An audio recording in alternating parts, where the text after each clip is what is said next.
here with Commissioner Rodney Ellis, and we were here last week to stand against the baseless audit of the Harris County election that took place 11 months ago. And we talked about how there's something each of us can do about that. I talked about how legislators can refuse to fund this sham audit. I talked about how the federal government can pass legislation to help protect us against these kinds of attacks on democracy. I talked about how locally we're going to do everything we can to fight this in the courts. And we are. But there's something else we can do locally. And that is to stand united on a bipartisan basis to call out what this is. There's little more powerful that each of us can do as members of the Harris County Commissioners Court than to call this out as a sham. Every conspiracy theory feeds on false legitimacy. That's what this conspiracy theory feeds on. Every time an elected leader lends credence to the conspiracy theory, he or she grows the conspiracy theory. My colleagues and I are about to take the dais to talk about taxes, to talk about budgets for fighting COVID, to talk about funding for vital programs. It's serious work, and we're serious people.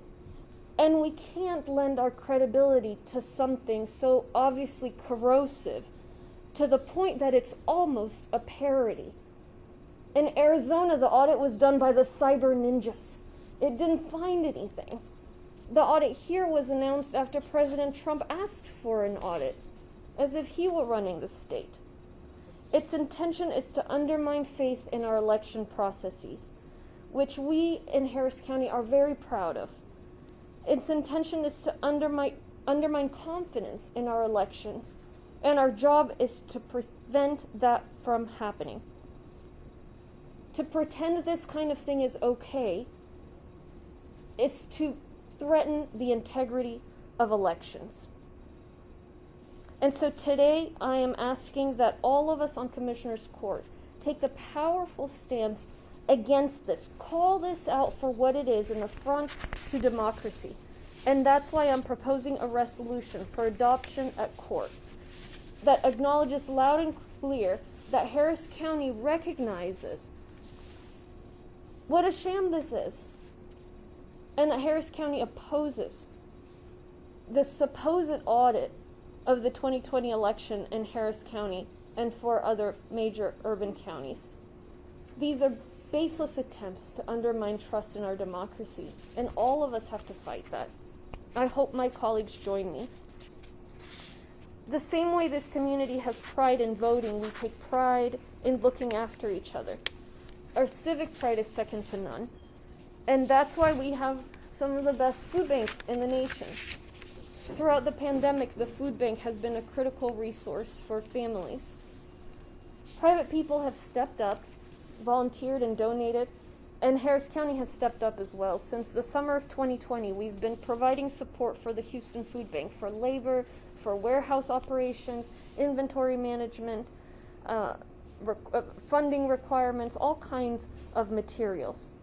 We've also permitted county employees to work at the Houston Food Bank and be paid through the county.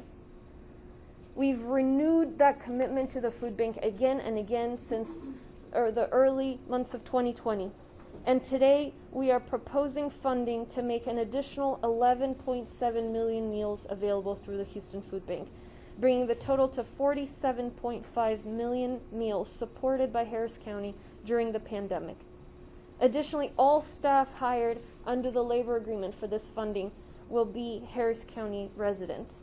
Our hope is, as the economy continues to recover, the demand for the food bank will go down. But for now, we'll continue to support this, to support direct financial assistance, small business assistance, and so many other programs to help our community recover. And of course, the most powerful thing anybody can do to help us get through this crisis and its economic impacts is to get the vaccine so we can get past COVID. And folks have until September 30th to get $100 when they get their first shot at any provider in Harris County, whether it's a pharmacy, whether it's a doctor's office, or whether it's a county public health or city public health site. So I hope people will take advantage of that. Thank you. Commissioner Ellis. Thank you, Judge. I'm very much in support of Judge Hidalgo's resolution. I'm proud of her for bringing it forward, questioning why we would have a review of our election in Harris County. Remember, we had an election, we certified the results, we had a regular session, we had a special session, we had another special session, and the issue never came up until President Trump asked Governor Abbott to do it. So it is, in my judgment, a waste of money. Judge, I'm proud that Precinct 1 put an item on the agenda sometime back when you asked all of us to do as much as we could to try and help during the pandemic. There are a lot of people who were showing up in Precinct 1 in cars at food banks who never dreamed that they would end up at a food bank. So we did it under your leadership. All of our colleagues agreed, and we're very much in support of the effort with the food bank. Harris County will have funded $15.8 million to the Houston Food Bank, assuming today we approve this additional $3.9 million contract with the food bank to extend that contract. That means 47 million meals in total to families in need. Is one of the highest requests during this pandemic. And obviously with the winter storm, it has added to that problem. At the height of the demand in the summer of 2020, the Houston Food Bank provided 28 million pounds of food per month. In a crisis like this, in Winter Storm Uri, it's needed. Distribution has surged to 26 million pounds per month. Even as we hope demand calms down, the Houston Food Bank is providing 25% more in food than before the pandemic. So Judge, under your leadership and with the support of everybody on the Commissioner's Court, it is a good thing. I would predict that we're probably higher than probably any other county in the country in terms of the money we're putting up, if you look at the size of our population and the amount of money we're putting in. So thank you very much, Judge, for inviting me. It's a good program. I hope it passes today. Thank you. Can we have that in Spanish, please? And I should mention Commissioner Ellis led this Houston Food Bank program, and it is his initiative, and I'm very proud, Commissioner, to see this expansion now to an additional several million dollars. Hace unos días estuvimos aquí hablando en oposición a la auditoría sin cualquier base en la realidad que el Estado está intentando llevar a cabo en una elección que sucedió hace 11 meses en el condado Harris. Hablé acerca de que hay algo que todos podemos hacer, todos nosotros podemos tomar alguna acción para prevenir el impacto corrosivo de esa auditoría en nuestra democracia.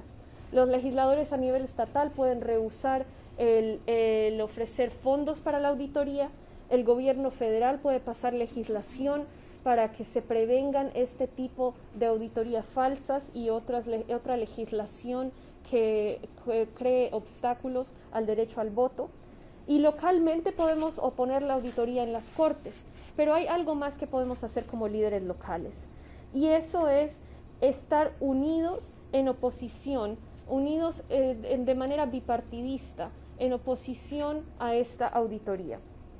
¿Por qué? Porque las teorías falsas, estas teorías falsas que promueve el expresidente, crecen gracias a legitimidad que le ofrezcan las personas serias, los dirigentes elegidos, los políticos y otros líderes de la comunidad. Cada vez que un líder político habla acerca de estas ideas falsas con certidumbre, como si fueran algo cierto, le están dando legitimidad a una cosa falsa y una idea corrosiva. Hoy día mis colegas y yo vamos a llevar a cabo la Corte de Comisionados. En la reunión de hoy vamos a hablar acerca de los impuestos, vamos a hablar acerca del COVID, vamos a hablar acerca de temas de crimen y otros temas muy serios. Es un trabajo serio, somos personas serias y no podemos prestar nuestra credibilidad a teorías falsas que llevan a cabo elementos extremistas de uno de los partidos. La intención de esta auditoría falsa es simplemente lastimar la credibilidad de nuestro sistema electoral, es lastimar la fe que tienen los votantes en nuestro sistema electoral, es debilitar la integridad de las elecciones. No podemos prestar nuestra credibilidad a algo tan obviamente corrosivo, prácticamente una parodia. Ya vieron en el estado de Arizona, la auditoría que se llevó a cabo allá fue liderada por un grupo de los Cyber Ninjas, un grupo que no encontró ningún tipo de problemas y que fue un esfuerzo completamente político, pero al fin y al cabo la población empezó a dudar los resultados de las elecciones porque tantos líderes elegidos quisieron prestarle su credibilidad a ese esfuerzo. Entonces, hoy estoy proponiendo una resolución bipartidista para que todos nosotros como líderes del condado Harris nos opongamos a esta auditoría y no ofrezcamos ningún tipo de credibilidad a este esfuerzo tan corrosivo para nuestra democracia. Espero que mis colegas tomen parte en esa resolución. También quiero hablar acerca de una propuesta para ofrecer fondos al Houston Food Bank, al fondo de comidas de nuestra comunidad. Tenemos mucho orgullo todos nosotros en el condado Harris, en esta comunidad, y por eso participamos de una manera tan impresionante en esfuerzos como el Houston Food Bank. Ha sido un esfuerzo muy exitoso desde el principio de la pandemia, y desde el principio de la pandemia el condado Harris ha apoyado esos esfuerzos también. Desde el verano del 2020, como condado, hemos invertido en apoyar al Food Bank. Ya hasta el día de hoy hemos ofrecido más de 35 millones de comidas para tantas personas en la comunidad que necesitan ayuda económica. Hoy día estamos proponiendo casi $4 millones adicionales para 11.7 millones de comidas más. Así vamos a ofrecer trabajadores, vamos a ofrecer fondos para obtener más comidas. Todos los trabajadores que se contraten a través de esta inversión serán trabajadores de aquí, residentes del condado Harris. Entonces, le quiero agradecer al comisionado Ellis, él fue el quien ha liderado esta iniciativa, y espero también que mis colegas apoyen esta iniciativa para seguir ayudando a la comunidad que necesita qué comer. Ahora, la manera de pasar esta crisis por completo es ponerse la vacuna, y por eso les recuerdo que el día jueves acaba nuestro incentivo de $100 por cada primer dosis de la vacuna. Entonces, si no se ha puesto la vacuna, vaya a obtener la vacuna antes del día jueves. Tiene hasta el jueves 30 de septiembre en cualquier sitio, en su farmacia, en su doctor, con su doctor, en una sede de vacunación del condado. No importa dónde, siempre y cuando sea dentro del condado Harris, siempre y cuando usted sea residente del condado Harris, usted viva aquí, se pone la primera dosis y recibe $100. Muchas gracias. Any questions from the pool? Anybody? Well, just a general question about the audit. At what point do you have to do an audit, or is that something that's still up in the air? Obviously, we must follow the law as county leaders. And so once we receive any kind of information about what this is, we'll continue to run it down. It's been 5 days since the audit was announced, and we do not have any additional information as of yet as to what kind of audit they're pursuing, what information they need. No additional information besides the fact that the former president asked for an audit, and we know that it works politically for the extreme faction of one party. We will fight this as much as we can legally. If it comes to where the courts tell us we have to do it, of course we have to follow the law. But for now, part of the problem is doing it because you're sharing the personal information of voters to perhaps a group like the Cyber Ninjas. But I think that in large part the problem with this is the way in which it lends credence to these conspiracy theories. And so that's why I'm proposing this resolution, so that we're not over here lending our credibility to a conspiracy theory. And who would bear the cost of that? Well, right now, the message that the Secretary of State put out had a sentence that insinuated that the legislature would pay for the audit. And so that is why I am calling on legislators to not fund the audit. Yeah, in a time where we're still spending money, we're kind of in between the pandemic and sort of a recovery period, are those dollars there?